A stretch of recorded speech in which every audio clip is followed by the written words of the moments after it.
So எல்லாருமே வந்து ஒரு நல்ல பார்ட்டியை வந்து சப்போர்ட் பண்ணுங்க. லைக் எல்லாத்துக்கும் பெனிஃபிட் ஆகுற மாதிரி யார் வந்து இதெல்லாம் வச்சிருக்காங்களோ அவங்களுக்கு பார்த்து வந்து சப்போர்ட் பண்ணி கொண்டு வாங்க அப்படின்னு சொல்றேங்க சார். இந்த ஓட் பர்சன்டேஜ் இன்க்ரீஸ் பண்றதுக்கு எலெக்ஷன் கமிஷன் நிறைய ஒர்க் பண்ணிட்டு இருக்காங்க. ஆனா அது இப்போ வரைக்கும் நடக்கல. அது என்ன ரீசன் நினைக்கிறீங்க?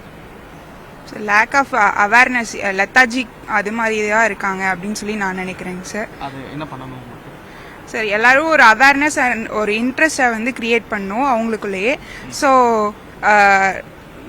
நம்மளோட விஷன்ஸ் நம்ம வந்து நேஷனாலிட்டி அந்த மாதிரி ஒரு சென்ஸ் நம்மளுக்குள்ளேயே இருக்கணும். ஸோ அவங்களா இன்ட்ரெஸ்ட் எடுத்து பண்ணும்போது இன்னும் நல்லா எஃபெக்டிவா இருக்கும்னு சொல்றேன் சார். இந்த மாதிரி ஒரு நிலைமை எலெக்ஷன் டைம்ல மட்டும் பண்றது வந்து பாரபட்சம் தான் நான் நினைக்கிறேன். அதே மாதிரி வந்துட்டு சிலர் வந்து என்ன பண்றாங்க, ஓட்டு போடுறதுக்கு இந்த சாப்பாடுக்காக போடுறாங்க. ஆனா அந்த மாதிரி பண்ணாம நமக்கு எது பெனிஃபிட், நமக்கு யார் வந்தா நம்மளோட லைஃப் நல்லா இருக்கும், நம்ம என்விரான்மெண்ட் நல்லா இருக்கும், நம்ம சோஷியாலிட்டி நல்லா இருக்கும், நம்ம பசங்க என்ன பண்ணுவாங்க அப்படி யோசிச்சு நம்ம ஓட் போடும்போது யார் நல்ல ஸ்கீம்ஸ் கொண்டு வராங்க அப்படி நம்ம பார்த்து இது பண்ணும்போது நம்ம நல்லாவே இது பண்ணலாம்.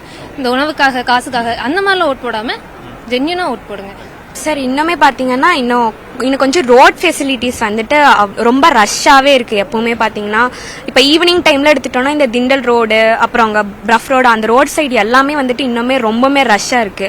ஸோ அதை வந்து மாத்தினாங்கன்னா நல்லா இருக்கும். இன்னும் கொஞ்சம் நீர் வேளாண்மை விவசாயிகளுக்காக நீர் வந்து தந்திருக்காங்க. ஆனா இது எதுவுமே இன்னும் விவசாயிகளை போய் சேரவே இல்லை.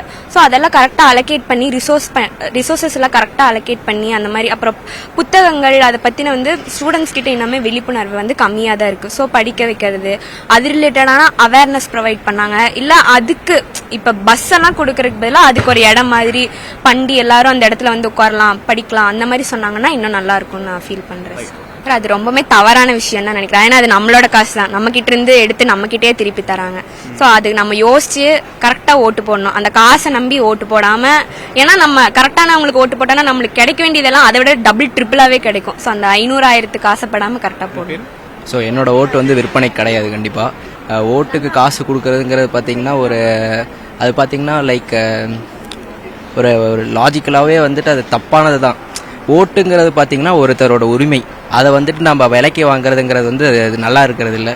ஸோ வந்துட்டு இப்போ ஒவ்வொருத்தரும் அவங்களுக்கு பிடிச்ச தலைவரை தேர்ந்தெடுக்கிறதுக்காக தான் எலெக்ஷனுங்கிறது, அதையும் நம்ம வந்து வியாபாரமாக பார்க்கறது வந்து தப்பு. ஸோ ஓட்டுக்கு வந்து காசு கொடுக்கறது தப்பு. அதாவது ஒரு ஓட்டுங்கிறது வந்து ஒரு குடிமகனோட உரிமை. அவங்களோட உரிமையை வந்து காசு கொடுத்து யாராலையும் பறிக்க முடியாது. ஸோ அதுதான் ஓட்டுக்கு காசு வச்சு ஓட்டு போடாம யார் அதிகமா தராங்க யார் கம்மியா தராங்கிறது பார்த்து ஓட்டு போடாம நமக்கு யாருனால நன்மை கிடைக்கும், நம்ம சுத்தி இருக்கவங்களுக்கு யாருனால நன்மைன்னு பார்த்து ஓட்டு போட்டா நம்ம மட்டும் இல்லாம நம்ம சுத்தி இருக்கவங்க எல்லாத்துக்கும் நல்லதா அமையும். நன்றி.